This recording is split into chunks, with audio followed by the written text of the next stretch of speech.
Building and editing are like the peanut butter and jelly of Fortnite. If you're doing one, the other is nearby. Today, we're going to talk about awkward edits, build-in edits, tunneling, unique binds, and some extra tips towards the end. To help you guys follow along and practice everything I talk about in this video, I've created an edit map that has everything you'll need and some things I've never seen before. So without further ado, let's get right into it. We've all choked and edited a door in a tight situation. But why? What makes some angles so weird to edit in comparison to when you have a decent distance away from your wall? It really all comes down to your camera angle, and depending on what side of the wall you're on, you're going to have to arc your mouse swings more drastically. But it's not only wall edits. Ramps, cones, and floors are all subjected to the same awkward angles. I was able to recreate some of the most common situations I've seen for awkward edits in this map, and they've really outlined how bad I was personally when it came to these edits. The entire awkward edit section consists of multiple smaller courses that focus on a specific edit you'd run into.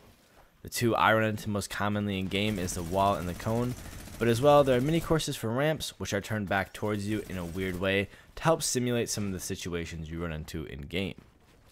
The floor, which is trapped underneath a pyramid, so you have to be careful where you look as you can accidentally grab the edited cone, and as well your camera gets adjusted oddly when looking downwards and require a different mouse movement than normal. For each of these, I recommend attempting them from the far left, middle, when possible, and from the far right. This is because Fortnite is a third-person game and it looks down from the left side of the body. So each of these positions are going to give you a different camera angle, and each of the edits are going to feel completely different. Now, some of the awkward edits I didn't have a chance to include in this map consist of editing from below or above a build, both which you typically don't run into too much in game, but the one that comes to mind most for me is editing a ramp, as it can be a little bit finicky. But it is still something that does occur, and if you can incorporate it somehow into your warm-up, I recommend doing so. Edit courses are great for building up muscle memory with editing, but for the most part, you're really only using two keys, W and your edit key. But Fortnite is much more than that. Building and editing go hand in hand, and practicing them together will further build that muscle memory in a more complex way. I am by no means saying edit courses are useless, because they are definitely needed and hold a very special place in warm-up. But making sure to include some building and editing together inside of these courses will make them that much more effective, as you have to use more of your keybinds for building and editing and movement from side to side, which all adds up to make your skills translate into a normal match much easier. Now, for example, in my course, I have many sections that are straight up editing, but as well, I have those same exact sections copied and then parts removed. That way, it will require you to use your builds and fill in the spaces and then continue to edit through. This is nothing new, but I feel like they're overlooked in most edit courses in favor for the only edit sections. But I recommend, if you have a certain course down, try instead to place them yourself and proceed to edit straight afterwards. I can guarantee you'll struggle with some of the more difficult ones, just like I am currently, as I'm trying to learn the ramp, floor, cone, and then after I edit through the floor and the cone, I proceed to place a wall and then continue. I can do it when everything is placed down for me, but as soon as I have to, it gets 10 times harder. Now, this new course here is something I have yet to see yet. I designed it to get you using all of your binds, so you'll have to stray from left to right while editing and building ramps, floor, cone. It's confusing to do at first, but once you get the hang of it, I find it to be great practice, and it's kind of refreshing to do instead of all the straightforward edits that you see on this map everywhere else. Tunneling is an important skill to know in Fortnite for both scrims and pubs, and practicing it is quite amazing. It requires you to build and edit at an extremely fast pace if you're sprinting, and you have to throw down quite a lot of builds to protect yourself from above and your surroundings. In this map, I was originally going to give you an open area to practice, but there's really no sense of urgency, so I added 4 floors, all containing the different tunneling you'll need. The first two are simple one-sided tunneling for both the left and the right side, and the bots on the outside will continue shooting at you the entire time. However, you are invincible, I still feel like it creates more urgency than no bots at all. The third layer requires you to protect yourself from everywhere and edit through, and lastly, the top layer is the diagonal tunneling, and there's actually 2 different ways you can run this course. The first option is you can do the diagonal tunneling without editing. It's easier and will help you get the muscle memory down, but if you want more of a challenge, and this way does conserve a little bit more mats, you can always condense how wide you're spreading the tunnel and then edit through the walls to connect the boxes. The great part about all these floors is that an invisible barrier will hold you up in the air, so if you miss the floor or a bot shoots it out, you'll be safe from falling down. But as long as you don't connect to any of the sides, you can always break your builds from each side and the entire course should reset quite easily. Now, I do want to talk about two binds. The first one, I'm not sure if it is too practical, but I thought it was worth talking about. The double edit binds. Now, this became popular not too long ago, and I've had many people ask me if I use it, or if I would recommend it. If you're not sure exactly what I'm talking about, basically you have one bind on your keyboard, which will allow you to choose what you're going to edit, and another on your mouse, which will confirm the edit. This is faster because instead of hitting one button repeatedly, you alternate between two buttons and it's precisely around 50% faster editing. But how feasible is it in game? It's definitely really cool and makes for some great clips, but how many times is it going to make or break a game?